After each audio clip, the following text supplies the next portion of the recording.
The Ferris wheel loomed against the bruised twilight sky, its skeletal frame creaking as it spun.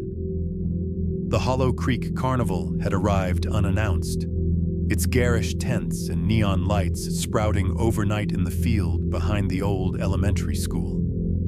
It was the kind of place that smelled of cotton candy and diesel, of nostalgia and something sharper underneath, like copper.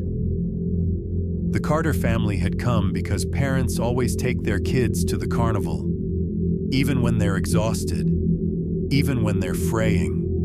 Maggie Carter, 43, was a woman who wore her practicality like armor. Her clipboard of schedules, her insistence on sunscreen, her ability to ignore the way her husband, Ben, hadn't touched her in months. Ben, 45, was a contractor with sawdust in his veins and a laugh that didn't reach his eyes anymore. He'd suggested the carnival as a reset button, though the phrase tasted stale in his mouth. Their daughter, Lily, 16, rolled her eyes at everything. She'd rather be texting her sort of boyfriend, Cody, but her parents had confiscated her phone after the vape incident. Now she trailed behind them, combat boots crunching gravel, her denim jacket slung over one shoulder like a cape. Her brother, Ollie, 8, clung to Maggie's hand. Ollie hated clowns, hated them. The way their faces glistened, plastic and wet. The way their smiles stretched too wide, like skin over a knife. "Come on, champ," Ben said, ruffling Ollie's hair. "It's just a funhouse. Clowns ain't real." But the funhouse wasn't just a funhouse. It squatted at the edge of the carnival, its entrance a giant leering clown face, jaws hinged open into a dark tunnel. The paint was peeling, revealing gray wood beneath, and the clown's eyes followed you, really followed you. A flickering sign above read, "Mr. Grin's Mirror Maze of Wonders." The W in Wonders was burned out. The attendant was a gaunt teenager with a lazy eye and a name tag that said, Jerry. He took their tickets without looking up. "Stay on the path," he muttered, "or he'll see you." Inside, the air thickened. The walls pulsed with blacklight, glowing skeletons and witches peeling at the seams. Distorted carnival music oozed from hidden speakers, warped and slow, like a record left in the sun. Mirrors lined the hallway, fracturing the Carters into grotesque pieces. Ben's head swollen, Maggie's torso elongated, Lily's eyes gouged out. Ollie gripped his mother's hand harder. Then they heard it. A wet, gurgling laugh. It came from everywhere, nowhere. In the mirror ahead, a shape flitted past. Red suit, white face, a smile carved ear to ear. "Did you?" Maggie started. The lights went out. When they flickered back on, the clown was in the mirror behind them, not a reflection, inside the glass. His name tag read, Mr. Grin. His eyes were yellow, pupils slit like a cat's. He pressed a gloved hand to the mirror, leaving a greasy smear, and whispered, "Playtime, little rabbits." The glass shattered. The funhouse inhaled. Mirrors shattered in a cascade of jagged teeth as Mr. Grin stepped through the glass. Not through it, unfolding from it. His limbs bending backward, joints popping like firecrackers. His polka-dotted suit reeked of mothballs and spoiled meat. The Carters ran. The maze shifted. Hallways yawned open, then snapped shut. Mirrors became windows. Windows became walls. One moment, the family was sprinting down a corridor lined with circus posters. "See the frog boy. Witness the human spider." The next, they were trapped in a hexagonal room with 6 identical doors. Each door bore a name. Maggie, Ben, Lily, Ollie, Jerry, Grin. "Don't touch them!" Ben barked, but Ollie was already reaching for his own name. The door swung open, revealing a moonlit playground. Their playground. from their neighborhood. The swing set creaked, empty. A small voice giggled. "Ollie," the voice called. "Come play hide and seek." It was his voice. "Don't," Maggie hissed, yanking Ollie back as the door slammed. The name Ollie melted like wax, replaced by Grin. Lily backed into a mirror and froze. Her reflection didn't move. Instead, it stared back with Mr. Grin's yellow eyes, its mouth stitched shut with rusty wire. "You'll scream loudest," it mouthed, before the mirror liquefied, glass pooling like mercury around her boots. She bolted, but the floor tilted, sending her skidding into a dead end.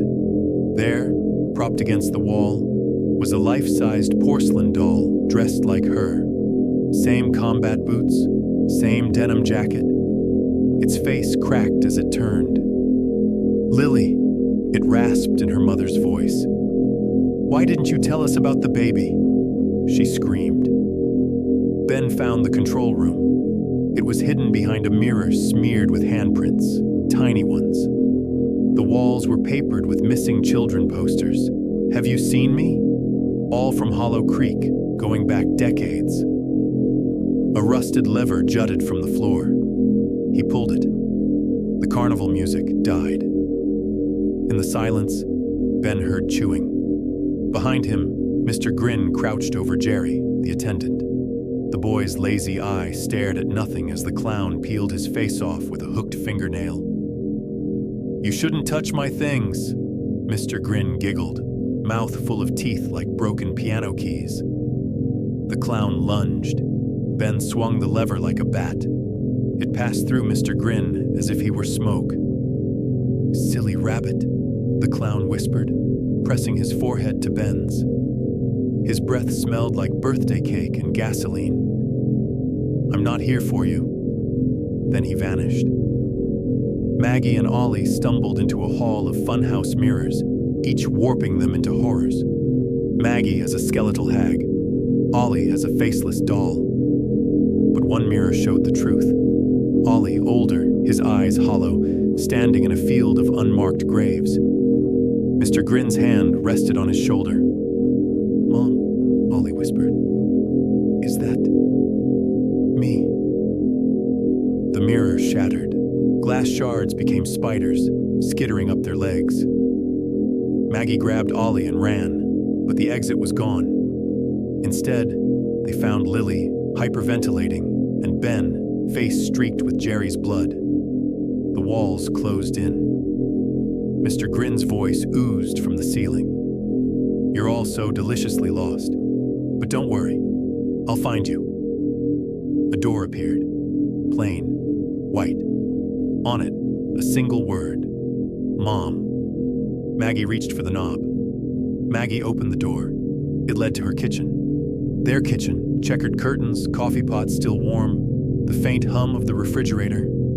Sunlight streamed through the windows. Normal. Safe. Ollie darted inside, laughing. "We're home!" But Maggie stood frozen in the doorway.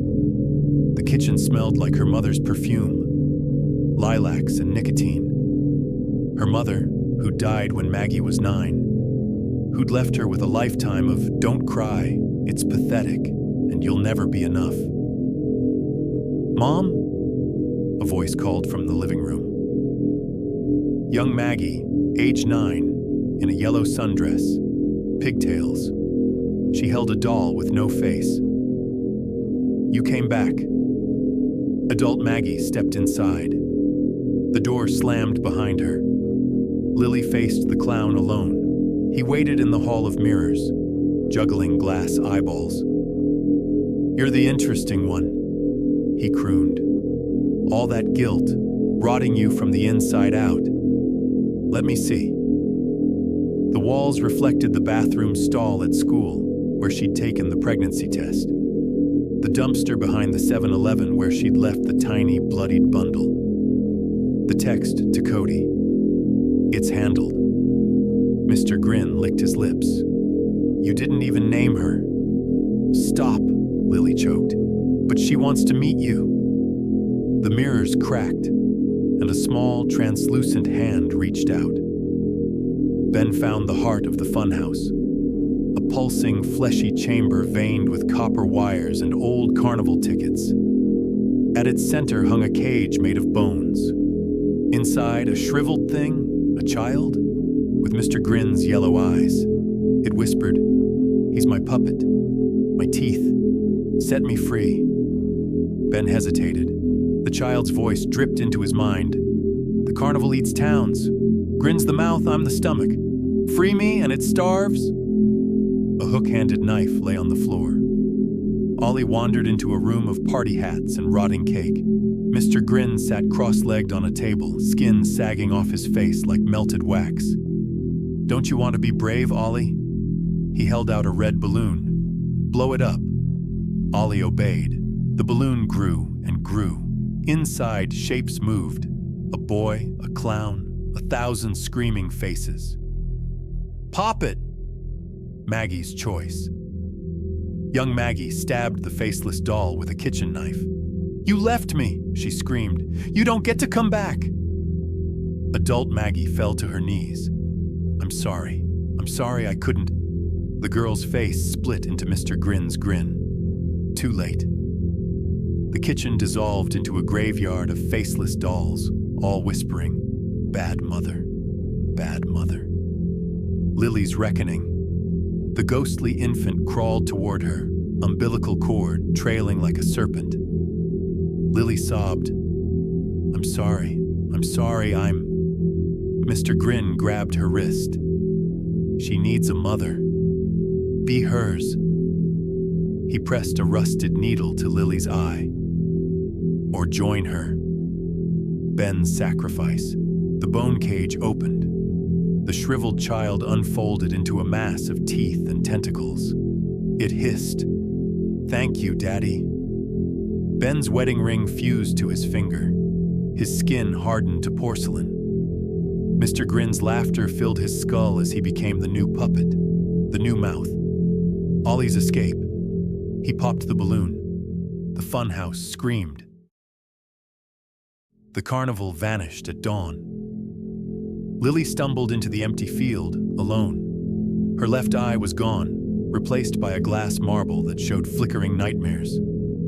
Ollie followed, clutching a red balloon that wouldn't deflate. Maggie never came out.